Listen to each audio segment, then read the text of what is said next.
I'll give you an example.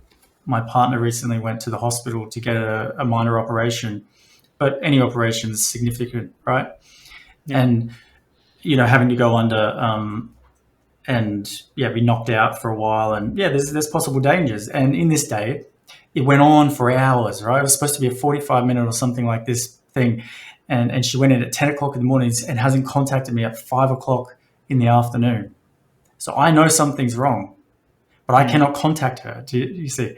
So what is the mind doing with that, right? Coming up with different. It's gone into the what if thoughts, right? Yes. Yeah. And I watch this journey play out, right? I'm watching the mind creating all sorts of ideas of how I'm going to cope and what I'm going to do and what I'm going to say. And oh my gosh, it was like a whole dream took place in my mind. But I'm aware of this, yes. But I understand that my mind right now is afraid of something. It's afraid I'm going to lose something.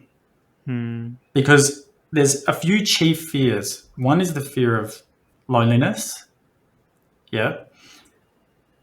The fear that's even deeper than loneliness is the fear of loss. Correct. Yeah. Okay. And so whenever you look at a trigger, you're looking at what is it about this situation where I perceive I might lose something. Does that make sense? It makes sense. Yes. And often that loss is tied to loneliness as well. Right. Yep. So if I lost my partner, some tragic thing happened when the surgery was taking place, then I'm going to be lonely and I've lost that person. So that's now happening. Yeah. And what's interesting is you may have noticed this for yourself, and it's really bizarre to do this, is that if you get on the phone with that person, you may be cranky with them. For example, you may be like, what's going on? And all of a sudden you're angry with them because they made you feel, that's the idea, they made me feel so upset and all day. And I was, this type of thing, this can be a reaction, right, to that fear of loss. And also what comes out of that is the victim perpetrator rescuer cycle. Okay. So when you fear that you're going to lose something, you're the victim of the loss. Does that make sense? So whenever you possibly, it doesn't matter if you haven't lost it or not. If the fact is, if you perceive the loss, you are a victim. And if you are a victim, you're in the victim perpetrator rescuer cycle, and the victim becomes a perpetrator very quickly. Okay, so I could be then watching my mind in judgments about the medical system and why they screw up all the time, and they've made me feel all these feelings all day, and now it's their problem, right? Now I'm in blame town on them now, but I'm aware of this, right? And then guess what? I'm pissed off and I'm agitated, and I go driving on the road, and then someone does something, and now I'm going to take it out on them, and now this internal thing is now going externally, right? Yeah. But when you track it all back, every time it's fear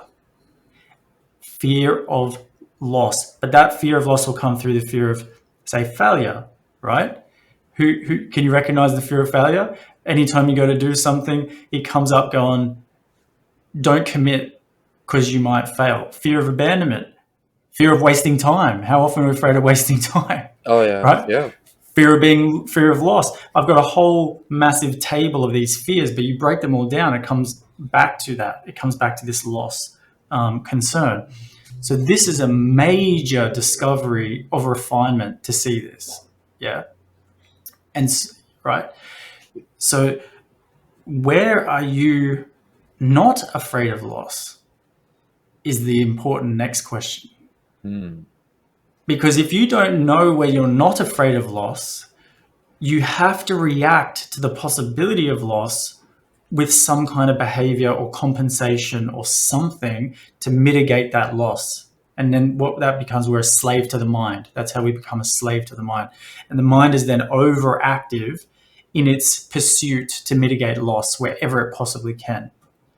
So when people say, my mind is so busy all the time, it's just so busy. It's like, if you look at what it's busy about, if you really are honest and understand how to track back to what it's busy about, it's try to mitigate loss.